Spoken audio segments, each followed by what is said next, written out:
Don't look back.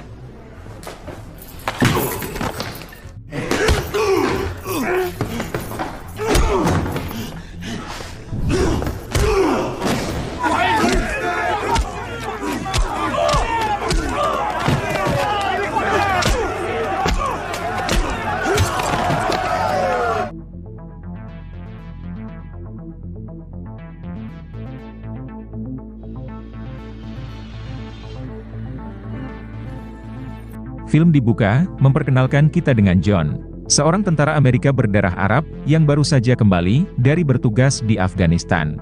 Akan tetapi, ini akan menjadi hari terakhir John, sebagai abdi negara. Di mana John berencana, akan pensiun dari dunia kemiliteran, untuk membuka lembaran hidup baru, bersama kekasihnya yang bernama Salma.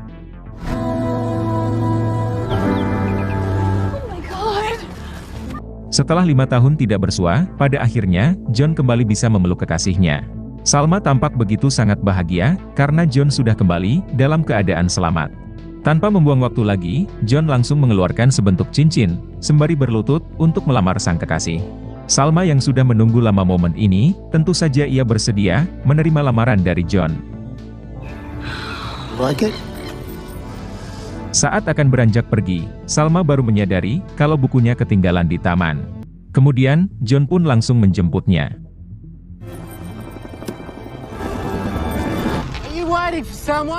Di saat yang bersamaan, muncullah seorang pemuda kaya, yang berusaha merayu Salma. Pemuda ini diketahui bernama Samir, yang merupakan anak seorang konglomerat, yang cukup berpengaruh, di tampuk pemerintahan. John yang sudah mulai naik pitam, tampak sangat ingin menghajar Samir. Akan tetapi, Salma melarangnya, dan langsung membawa John pergi dari sana. Namun Samir yang biadab, malah menunjukkan burungnya, kepada Salma. Sontak John pun tambah murka, sehingga inilah yang ia perbuat. The mouth.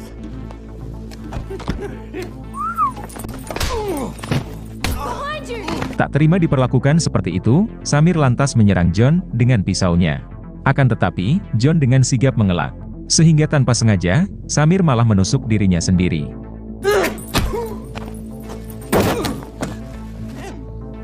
Sampai pada akhirnya, Samir tewas di tempat, akibat kehilangan banyak darah. Beberapa hari kemudian, John malah dituntut, oleh orang tua Samir, sebagai pelaku yang menghabisi anaknya. Wanna know what's in there? So well. Tentu saja John membantah tuduhan tersebut, dan bersikeras mengatakan, Samir tewas, karena perbuatannya sendiri. Akan tetapi, teman Samir yang berada di TKP, memberi kesaksian palsu di pengadilan, bahwa John lah, yang telah dengan sengaja, menghabisi Samir. Pengacara John lantas menyarankan, agar John mengaku saja, kalau John lah, yang tanpa sengaja, menyebabkan Samir tewas. Sehingga dengan begitu, John hanya akan divonis penjara, selama 3 tahun saja. Apabila John terus menyangkal, maka kemungkinan besar, John akan kalah telak di pengadilan, dan akan divonis 25 tahun penjara. Mengingat, saksi dan sidik jari di TKP, cukup memberatkan John, sebagai tersangka utama. Apalagi ayah Samir, adalah orang berpengaruh, yang memiliki koneksi kuat, dengan para petinggi pemerintahan. Mereka tidak akan segan-segan, memakai cara kotor, untuk menjebloskan John ke penjara, dalam kurun waktu yang lama. Bahkan, dengan power yang mereka punya, mereka bisa dengan mudah, memanipulasi masa hukuman John, menjadi hukuman penjara seumur hidup, atau bahkan hukuman mati. Namun itu semua bisa dicegah, asal John mengaku lebih awal, bahwa dirinya tidak sengaja, menyebabkan Samir tewas di tempat. Did you have to get out of the car? Dengan pertimbangan yang cukup matang, pada akhirnya, John mengikuti saran dari si pengacara, yaitu mengakui pembunuhan, yang sama sekali, tidak pernah dirinya perbuat. Pada adegan selanjutnya, kita akan diperkenalkan dengan William, yaitu ayah Samir. Konglomerat yang punya koneksi, dengan para petinggi penjara. William yang masih murka, berencana akan balas dendam kepada John, yang ia kira, telah menghabisi putranya. It's a long time about your boy. Kemudian, William menemui kepala sipir penjara, yang diketahui bernama Tommy. William menyogok Tommy, dengan uang $2 juta, menyuruh si kepala sipir tersebut, agar menyiksa John setiap hari, di penjara tersebut, memastikan agar John, merasa hidup di neraka. Sampai pada akhirnya, John tidak sanggup lagi, untuk bertahan hidup, dan memilih untuk mati saja. Want him dead? Asked me that 2 weeks ago. I would have said yeah. I should more. Tommy yang seorang aparat korup tentu bersedia menyanggupinya. He's my associate. Singkat cerita, John dijebloskan ke dalam penjara. Baru saja menginjakan kaki di sana, John sudah menerima kekerasan fisik dari para anak buah Tommy.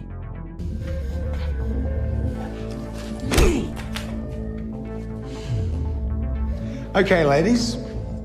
Lalu kita akan diperkenalkan dengan Charlie, yaitu si tangan kanan si ketua sipir, yang akan memantau John selama mendekam di penjara tersebut. You're your new home. Adegan berpindah di sore harinya, di dalam lapangan penjara, John diserang oleh seorang napi senior bernama Kendrick.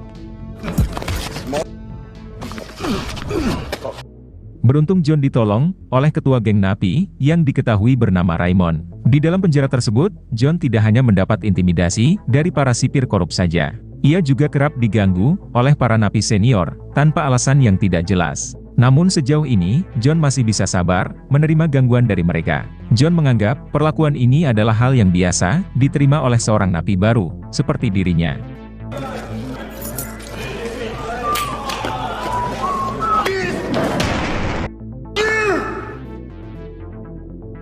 John yang bekerja di perpustakaan penjara, berkenalan dengan seorang napi senior paruh baya, yang diketahui bernama Frank.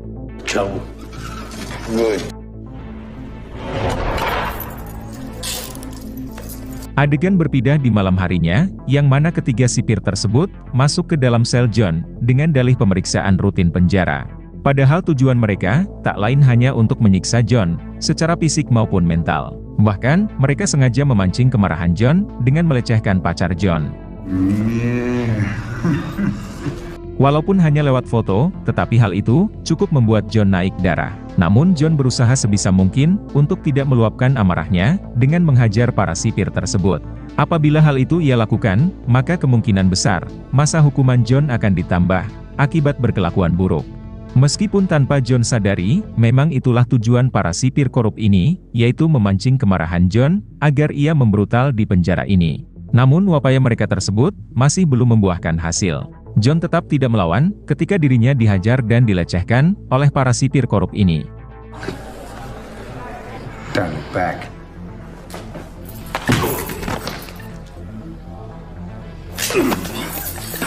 Sehingga pada akhirnya, para sipir korup ini kelelahan sendiri.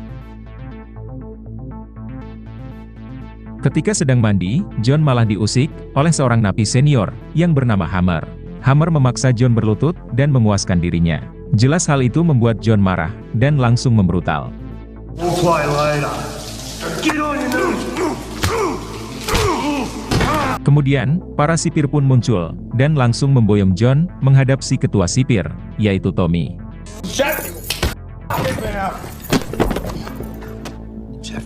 Tommy lantas menugaskan ketiga sipir untuk menghajar John langsung di hadapannya. Kemudian, Tommy menegaskan kepada John agar tidak pernah lagi bertindak brutal seperti tadi. Karena di penjara ini, Tommy lah yang paling berkuasa dan seluruh napi di sana harus tunduk pada perintahnya. Termasuk John yang seorang mantan tentara yang sudah banyak berjasa pada negara. Yang mana artinya, John dan seluruh napi di penjara tersebut memiliki status yang sama. So you made me do right. Ketika sedang makan siang, John kembali dihampiri oleh Hammer yang berniat ingin balas dendam. Akan tetapi, sipir Charlie datang tepat waktu menggagalkan aksi brutal Hammer. Move. You be sitting with your own people.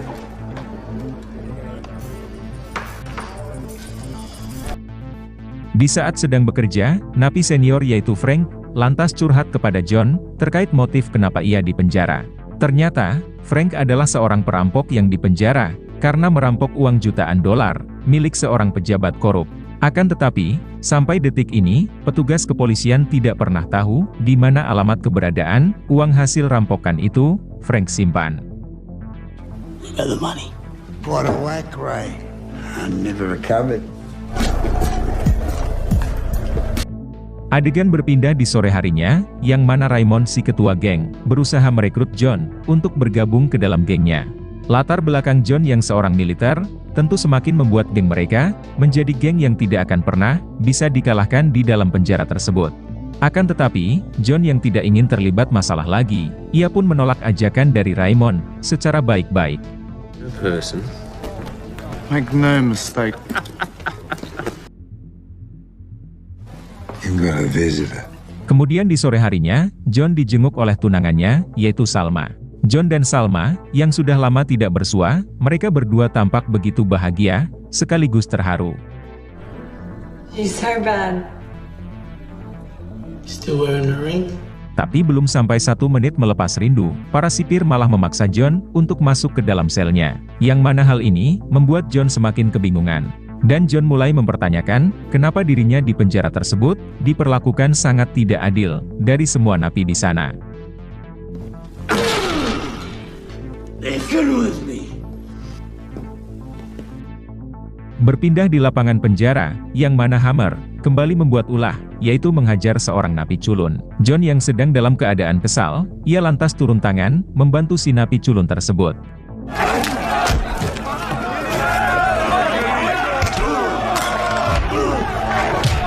Sehingga pada akhirnya, John dan Hammer kembali terlibat perkelahian. Jika sipir Charlie tak segera datang melerai, mungkin Hammer sudah babak belur, dihajar habis-habisan oleh John.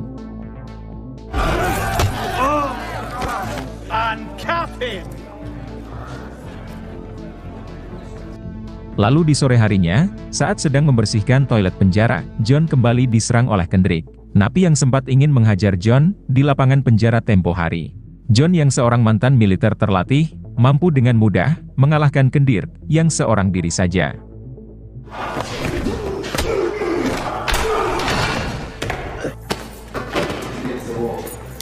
Di tengah itu, muncullah Tommy bersama dengan 3 orang anak buahnya. Kemudian, Tommy kembali menghukum John. Tapi hukuman kali ini, tidak hanya melukai fisik John, tapi juga membuat harga dirinya hancur. Yang mana Tommy si kepala sipir korup, dengan tega membobol gawang John.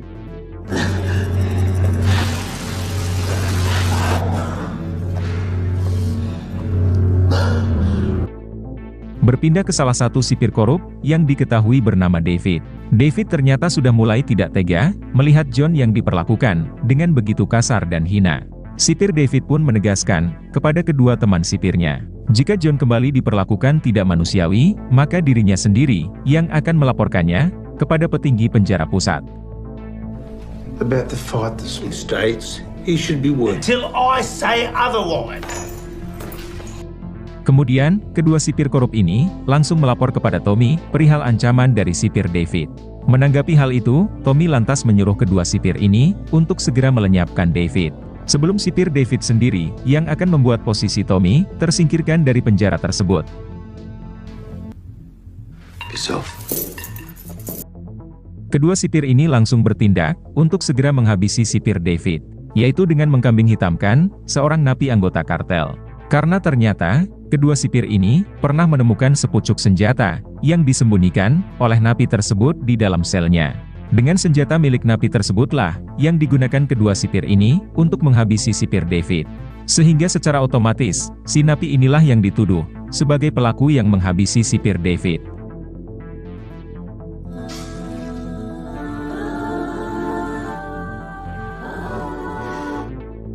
Di lapangan penjara, John bertanya kepada Frank, kenapa Raymond ditakuti oleh sebagian besar napi di dalam penjara ini. Frank pun menjawab, kalau Raymond dilindungi oleh Tommy, yaitu si kepala sipir korup. Karena ternyata, Tommy dan juga geng Raymond mengelola bisnis barang haram di dalam penjara tersebut. Once you're in with Di balik itu, Raymond dan seluruh anggota gengnya, tampak sudah mulai kesal dengan John, yang sampai saat ini, menolak bergabung ke dalam geng mereka. Raymond mulai menganggap, John tidak tahu berterima kasih.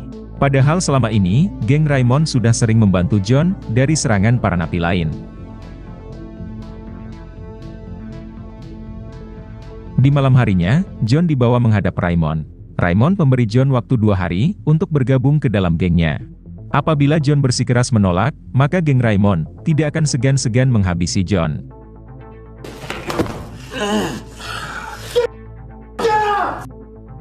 2 hari kemudian, John masih tetap saja menolak bergabung bersama geng Raymond. Raymond yang murka, berencana akan memberi John pelajaran. Lalu di malam harinya, Raymond menugaskan si tangan kanan untuk menghabisi Kendrick, yang saat itu sedang berada di kamar mandi bersama John dan juga Frank. Raymond sengaja menghabisi Kendrick agar John yang dikambing hitamkan sebagai pelakunya, yaitu sebagai bentuk balas dendam. Mengingat, John dan juga Kendrick pernah terlibat pertikaian, dan di waktu yang bersamaan, John berada di TKP pembunuhan. Di keesokan harinya, John melapor kepada geng Kendrick, bahwa bukan dirinya yang telah menghabisi Kendrick, tetapi geng Raymond-lah yang melakukannya. Mereka sengaja mengkambing hitamkan John untuk mengadu domba John dengan geng Kendrick yang selama ini menjadi musuh geng Raymond. Geng Raymond sakit hati kepada John yang menolak bergabung bersama geng mereka. Mengetahui kenyataan yang sesungguhnya, tentu membuat murka si ketua geng yang diketahui bernama Ricky. Berpindah di malam harinya, si napi culun yang juga sahabat John malah diperkaos oleh Hammer bersama para anggota geng Raymond. What's up, boys? Di keesokan paginya, si napi culun memberitahu John terkait kejadian yang ia alami semalam. Mendengar hal itu, kebencian John kepada Hammer tentu semakin memuncak. Kemudian, John menyarankan si napi culun agar segera menghabisi Hammer sebagai bentuk balas dendam.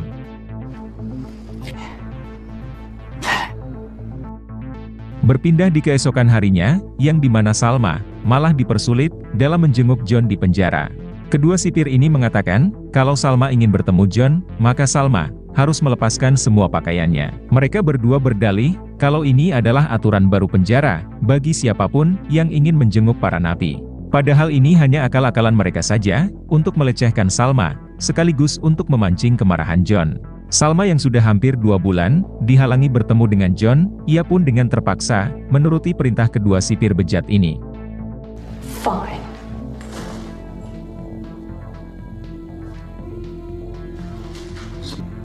Get dressed. Ternyata secara diam-diam, kedua sipir ini merekam Salma. Kemudian mereka menunjukkan video rekaman tersebut kepada John untuk memancing kemarahannya. Mengetahui kekasihnya dilecehkan, tentu membuat John sangat murka.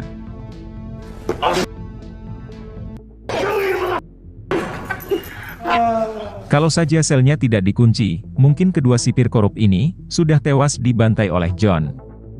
Pada akhirnya, Jock bertemu lagi dengan Salma, setelah berbulan-bulan, sengaja dihalangi bertemu oleh kedua sipir korup. John sempat memarahi Salma, yang kecewa kepada tunangannya itu, yang mau-maunya disuruh melepaskan pakaiannya. Salma mengatakan, kalau ia rela melakukan apapun, asal bisa bertemu lagi dengan John. Dan untuk memastikan kalau John dalam keadaan baik-baik saja. Pada akhirnya, John memaklumi tindakan Salma, yang juga berada di bawah tekanan kedua sipir korup bejat tersebut. John pun meminta maaf dan memeluk tunangannya itu. Berpindah ke napi culun, yang pada akhirnya menuruti saran dari John, yaitu menghabisi Hammer. Akan tetapi, setelah berhasil menghabisi Hammer, bukannya lega, si napi culun ini malah menyesali tindakannya. Berpindah ke John, yang digiring oleh dua sipir korup ke dalam sebuah ruangan. Ternyata di sana sudah ada Raymond yang menunggu John. Bermaksud untuk menyiksa John, sembari mengintimidasinya. Raymond lantas mengancam, akan menugaskan anggotanya, yang berada di luar penjara. Yaitu untuk memperkaos, dan menghabisi tunangan John, yaitu Salma. Tak terima tunangannya diancam, John pun emosi, dan langsung menyerang Raymond. Akan tetapi, John dihadang, oleh kedua sipir korup. John yang sudah terlanjur murka, ia pun langsung membrutal, menghajar kedua sipir korup tersebut. Sedangkan Raymond sendiri, lari ketakutan.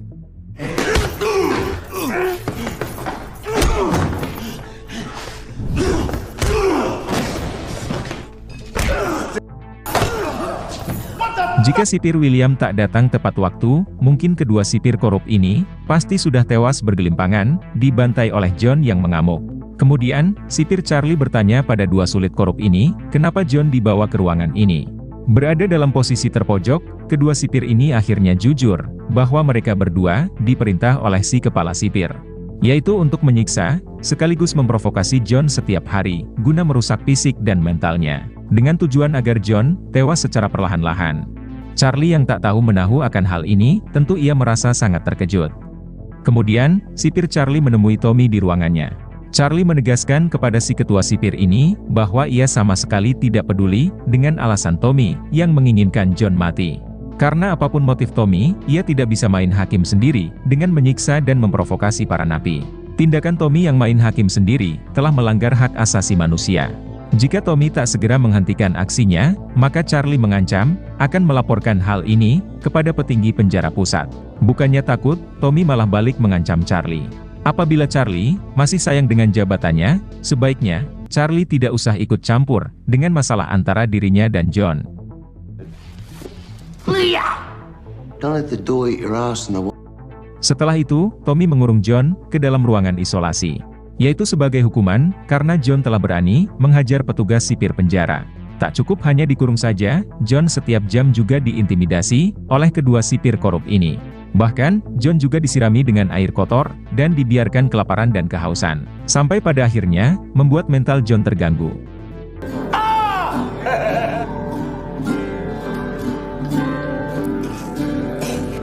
Setelah 3 minggu dikurung, seraya diintimidasi, akhirnya John pun dikeluarkan dari ruang isolasi.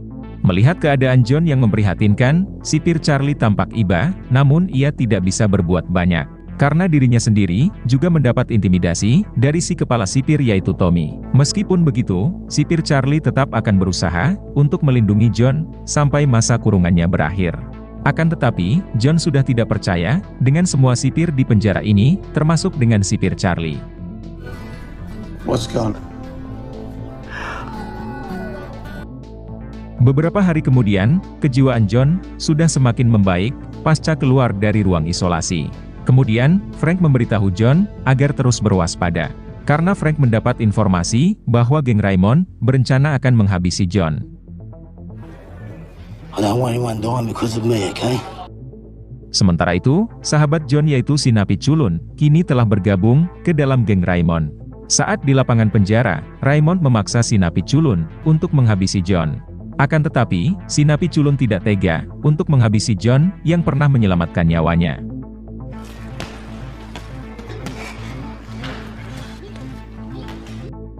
Ketidakberanian si napi culun, justru membuat Raymond marah. Hingga di malam harinya, Raymond tega menghabisi si napi culun yang malang tersebut. It's okay. It's a shot.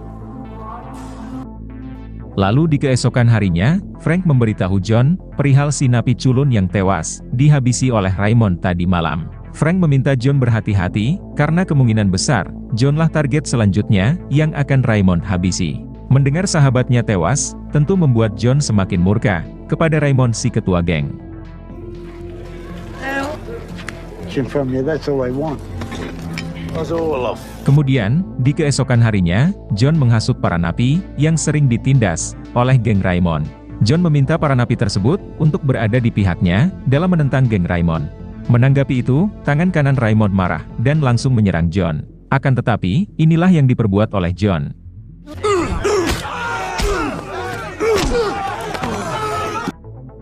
Sipir Charlie berusaha melerai keadaan, akan tetapi, ia dilarang oleh Tommy, yang mengintai dari jendela ruangannya. Kemudian, semua napi mendesak Raymond, untuk maju melawan John.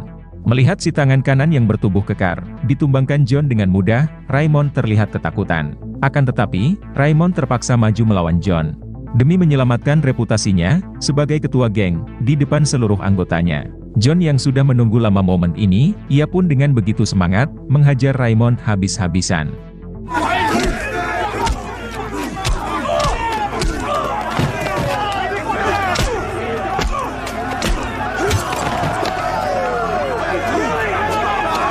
Bahkan, John yang sudah terlanjur murka, bersiap akan menghabisi Raymond. Melihat hal itu, Tommy si kepala sipir, malah berharap agar John, segera menghabisi Raymond. Hingga dengan begitu, masa hukuman John akan ditambah. Akan tetapi, John tidak jadi menghabisi Raymond, karena dinasehati oleh sahabatnya, yaitu Frank.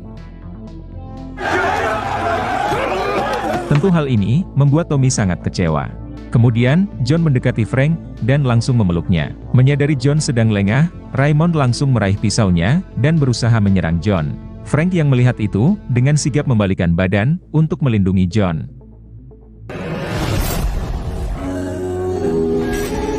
Sampai pada akhirnya, Frank-lah yang terkena tusukan dari Raymond. Di waktu yang bersamaan, Raymond pun tewas, dihabisi oleh Ricky si ketua geng. Yaitu sebagai bentuk balas dendam, karena Raymond sudah menghabisi tangan kanannya, yaitu Kendrick. Setelah kejadian ini, John pun dibawa menghadap Tommy. Di sini John memaksa Tommy untuk mengakui semua kebusukannya. Tommy yang berada di atas angin, ia pun tanpa ragu, mengakui semua kebusukannya. Tommy mengaku, kalau ialah dalang utama, atas semua kekacauan, yang terjadi di penjara ini. Yang dimana Tommy, telah disogok oleh ayah Samir, sebesar $2 juta. Agar si kepala sipir korup ini, memastikan agar John menderita, selama mendekam di penjara tersebut. Bahkan, Tommy juga mengakui, kalau dirinya lah, yang menugaskan kedua sipir korup, untuk menghabisi sipir David. Kemudian, mengkambing hitamkan napi anggota kartel, yang sama sekali tidak bersalah. Get all that? Thanks. Namun tanpa Tommy sadari, semua pengakuannya tersebut, ternyata sudah direkam oleh John, yaitu menggunakan sebuah ponsel, yang ia sembunyikan di celananya.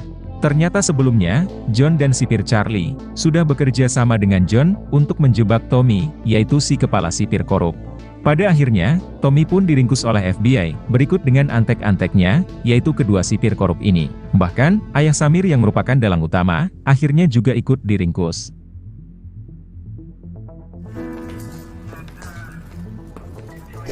Di keesokan harinya, John menjenguk Frank, yang ternyata masih selamat. John berterima kasih kepada Frank, yang rela mengorbankan nyawanya, demi untuk melindungi John. Frank pun menjawab, kalau tugas seorang sahabat, adalah saling melindungi, satu sama lain. Kemudian, Frank memberitahu John, perihal uang hasil rampokannya, yang Frank simpan di suatu tempat. Frank memberikan uang itu kepada John, untuk dibagi dua kepada putrinya, apabila John bebas dari penjara nanti. Mendengar hal itu, John pun berjanji, akan melindungi putri Frank. Sebagai bentuk balas budi, karena Frank, sudah menyelamatkan nyawanya. John juga berjanji, akan rutin menjenguk Frank, yang divonis penjara seumur hidup. Singkat cerita, John pun dibebaskan dari penjara. Sipir Charlie berpesan, agar John menjauhi masalah, agar tidak menginjakan kaki lagi, di dalam penjara brutal ini. John juga berterima kasih kepada sipir Charlie, yang telah membantunya, dalam membongkar kebusukan, si kepala sipir korup tersebut. Saat keluar dari penjara, John dijemput oleh Salma, yang tampak sangat bahagia, melihat John kembali menghirup udara bebas. You all?